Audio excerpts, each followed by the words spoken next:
Good morning दोस्तों।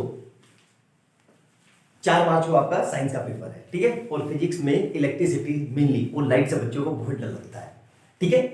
डरने वाली बात नहीं है। आप ये क्वेश्चन जो मैंने बोर्ड पे लिखा है यही केस लिस्ट में आपके आएगा और बहुत ज्यादा चांस है आने के, ठीक है। आराम से देखेंगे, एक एक स्टेप समझेंगे और मेरे अपने एक्सपीरियंस से मेरे ख्याल से यही आना चाहिए। 2011 में 5 मार्क्स का रखा था, किस्मत अच्छी रही तो इस बार जरूर देखने को मिलेगा, ठीक है। बहुत सिंपल क्वेश्चन है, डरना नहीं है, फिगर को देख के एक एक स्टेप समझना है, बहुत इजी क्वेश्चन है। क्या कह रहा है, which one of this is the best conductor. देखो हमें थोड़ी बहुत तो नॉलेज होगी यार, पढ़ लिया पूरे साल तो। बेस्ट कंडक्टर कौन सा होगा, जिसके लिए करंट सबसे आसानी से बढ़िया फ्लो होगा, ठीक है, मतलब करंट ज्यादा होगा, ठीक है। अब करंट किसके लिए ज्यादा होगा, देखो इस ग्राफ में आपको क्या करना है, ध्यान से समझो।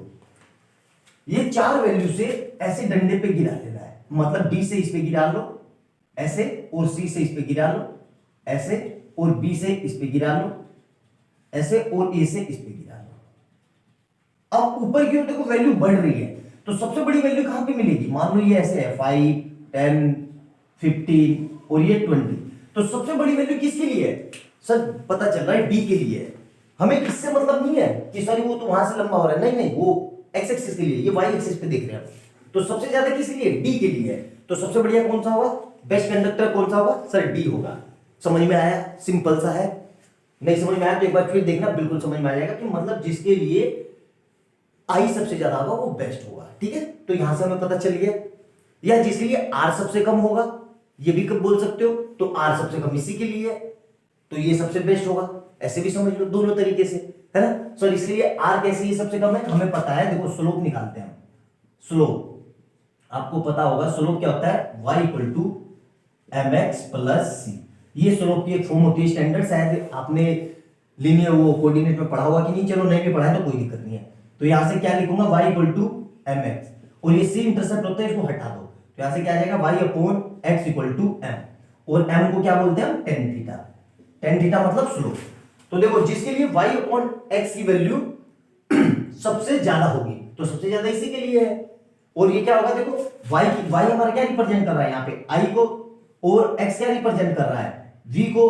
और हम जानते हैं v क्या होगा, y अपॉन r के बराबर होता है, v equal to i r. तो इसको पलट लेंगे, मतलब जिसके लिए r सबसे कम होगा, r किसके लिए, d के लिए कम है, तो हमारा बेस्ट कंडक्टर ये है। सिंपल सा, समझ में आया, अच्छे से क्लियर है। अब देखो अगली चीज क्या कह रहा है, ये मिटा दो, समझ में आ गया होगा। अब देखो नेक्स्ट पार्ट क्या कह रहा है, क्या कह रहा है, if all the conductor are of same length and same material which is the thickest, ठीक है। तो सबसे हमें फार्मूला पता है, R equal to rho L by A. तो यहां पे देखो ये क्या कह रहा है, यहां पे उसने क्या कर दिया कि रो को और एल को कांस्टेंट कर दिया, मतलब सेम कर दिया। तो यहां से मैं डायरेक्टली ये लिख सकता हूं, are is directly proportional 1 upon A. A मतलब क्रॉस सेक्शन एरिया, या ये भी लिख सकता हूं, are is directly proportional 1 upon r. एक ही बात है, इंटरचेंज कर दिया। अब हमें देखना है कि सबसे थिकेस्ट कौन सा है। देखो ध्यान से, दिख रहा है, एक मिनट चेक करने दो, कोने वाला दिख रहा है कि नहीं। हाँ दिख रहा है, दिख रहा है ना सबका, कोने का कुछ छूटा तो नहीं है, ठीक है। अब देखो, if all the material are of the same length and same material which is the thickest, simple सी पता है। तो देखो अभी हम निकाल के आए कि r सबसे कम किसके लिए था, सिंपल सी बात है बेटा, अभी तो निकाल के आए r किसके लिए सबसे कम है, d के लिए, मतलब d के लिए r सबसे कम है तो उसका एरिया सबसे ज्यादा होगा, मतलब वही सबसे थिकेस्ट होगा। सिंपल सी बात है, यहां तक समझ में आ गया, क्लियर है, मिटा दूं, अच्छे से समझ में आ गया, नोट डाउन करो। अब देखो अगला पूछ रहा है इसी में थर्ड पार्ट क्या पूछ रहा है, if all the conductor are of same length and same material which is the longest, मतलब लॉन्गेस्ट कौन सा है। सेम फार्मूले पे आ जाओ, देखो R equal to rho L by A, ठीक है। अब हमसे पूछ रहा है कि सबसे लंबा कौन सा होगा, लंबा, ठीक है, सबसे लंबा। हमें पता है resistance is directly proportional L के, ठीक है, मतलब रेजिस्टेंस किसके प्रोपोर्शनल होता है, डायरेक्टली प्रोपोर्शनल होता है एल के, मतलब जिसके लिए आर सबसे ज्यादा होगा उसके लिए एल भी सबसे ज्यादा होगा। तो यहां पे देख लो, और अभी बताया था आर किस पे डिपेंड करेगा, एंगल पे, तो जिसके लिए मतलब एंगल सबसे कम होगा उसके लिए आर सबसे ज्यादा होगा। एंगल सबसे कम किसके लिए? ए के लिए। यहां देखो दिख गया यहां पर भाई, यहां देखो ये बनाए है ना, तो सबसे कम ये है, ये तो नॉर्मल सा दिख रहा है, ये सबसे कम एंगल कहां के लिए? ए के लिए, क्योंकि हमने क्या प्रूफ किया था अभी, I upon V equal to 1 upon R, मतलब स्लोप। तो जिसके लिए मतलब आर सबसे कम होगा, मतलब स्लोप सबसे कम होगा, वही सबसे लंबा होगा, स्लोप सबसे कम इसके लिए है। तो हमारा आंसर क्या होगा? ए। आया समझ में? क्लियर है?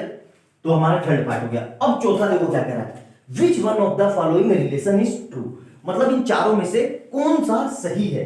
देखो ध्यान से, आराम से, नॉर्मल सी बात है। अभी हम जस्ट बता के आ रहा हूं मैं आपको कि भाई हमारे आर सबसे ज्यादा, देखो जिसके लिए आई सबसे, चलो वैसे छोड़ो, आप आराम से यहां पे देखो, हमारे लिए एंगल सबसे ज्यादा, सबसे कम किसके लिए? एंगल सबसे कम इसके लिए, मतलब ए के लिए। फिर उसके बाद बी के लिए, बी मतलब नीले वाला है ये, वॉयलेट कलर का, और सी कैसा है? रेड, और डी कैसा है? ये बड़े वाला ब्लू। ठीक है, तो मतलब जिसके लिए आर सबसे कम होगा, मतलब एंगल सबसे कम होगा, उसकी रेजिस्टेंस सबसे अच्छी होगी। देखो तो मतलब आंसर क्या होगा हमारा? R a greater than r b greater than r c और ग्रेटर देन आर डी। तो कौन सा ऑप्शन है? देखो ध्यान से, एक ही ऑप्शन है, फर्स्ट वाला। समझ में आया? बहुत सिंपल क्वेश्चन है, बहुत अच्छा, बहुत इंपॉर्टेंट क्वेश्चन है, आने के पूरे पूरे चांस है। किसकी रेजिस्टिविटी सबसे ज्यादा है? तो इस फार्मूले से कर लेंगे हम, देख के कि भाई इसको, मगर आर और एल सेम है, तो जिसके लिए आर सबसे ज्यादा होगा उसके लिए रेजिस्टिविटी भी सबसे ज्यादा होगी। मतलब आर किसके लिए सबसे ज्यादा होगा? जिसके लिए एंगल सबसे कम होगा। एंगल सबसे कम किसके लिए? इसके लिए। आया समझ में? नोट डाउन कर लो अच्छे से, मेरे ख्याल से समझाने में मैं कामयाब हुआ।